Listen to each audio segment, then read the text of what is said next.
In this lesson, we are putting what we've learned into practice, and I want you to follow along and do this.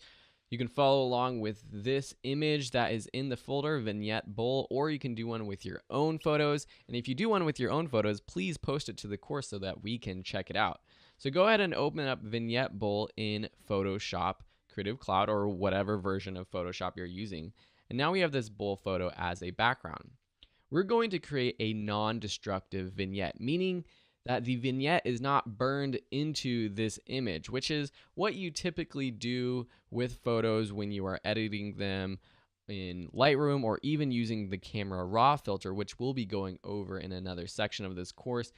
It's not technically burned in. You can still edit it in those programs. But with a non-destructive vignette in Photoshop, I'm going to show you what that means right now. The first thing we're going to do is create a new layer. So just press this new layer button. Then we're going to use this elliptical marquee tool. So this is a selection tool that we haven't really used before. So just click and hold down the selection tool if you're on the rectangle and drop down to the elliptical tool.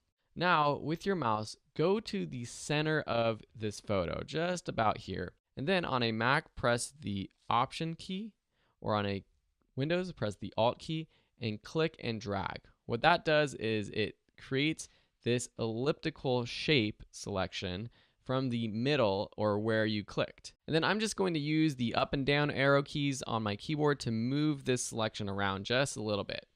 We want to fill in this outside of the selection with black, or really with whatever color you want your vignette to be, but I'm going to choose black, and I have black selected right here. To fill in a selection, what you can do is just press Option, Delete, or if you're on a PC, Alt Delete. But you see what happens is it fills in the actual center of the circle, not the outside. So I'm going to undo that, just pressing Command Z. I'm going to go up to Select and Inverse, or press Shift Command I, or Shift Control I if you're on a PC. And what that does is it shows now that I have the outside selected. So now when I press Option Delete, it creates a hard vignette on the outside edge. Now to kind of undo this selection, or just to get outside of this selection option, I'm just going to click right in the middle. And now we don't have the outline selected, and I'm just going to go back to my Move tool.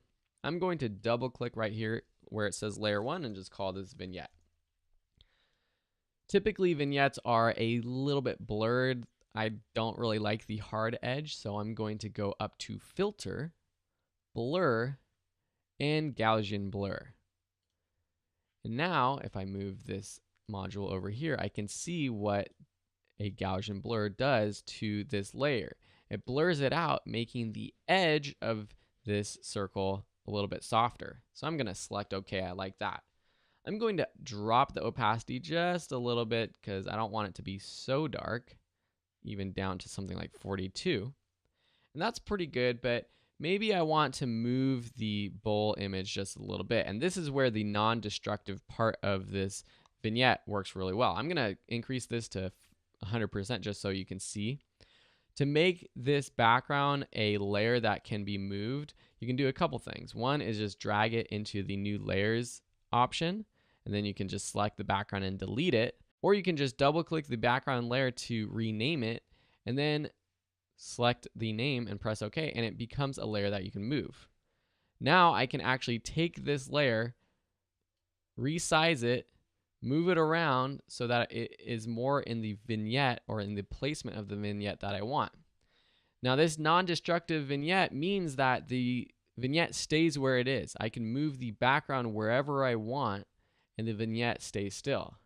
I can select the vignette now after placing the background bowl image by pressing Return on my keyboard, and drop the opacity, whoops, not of the bowl, but of the vignette down something like that.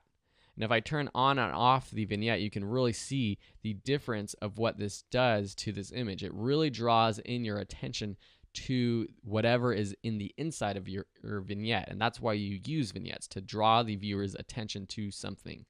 Now, you don't want to use vignettes for every image. I used to do this. I was in love with vignettes. I did it for almost every single image that I ever shot. But now I only use it for specific photos where it really, really does help draw the viewer's attention to whatever I have shot. Sometimes I like just having a non-vignetted image without the dark edges. But this is how you create a non-destructive vignette. And then, hey, check out this. If I go to any of my other photos, I drop it in here and I put it beneath. Let me just increase the size first. Place it, and then put it beneath a vignette. Now I can use this vignette on any type of image that I add to this project. Pretty cool, right? Thanks so much for watching. Time to take action. I want you to practice this. And once you have created a vignette, you can change the color. You don't have to use the black that we used for this vignette. And then post your photos to the course. A quick way to change the color of this vignette is just to double click right here on this image right there of the vignette. Go down to color overlay and select a different color. So maybe we want a white vignette. Select OK. So that's adding an effect for the color. It's not actually changing the color of the actual shape, but it's a quick way to have a white vignette and a dark vignette as options for your photos. Thanks so much for watching, and we'll see you in another lesson.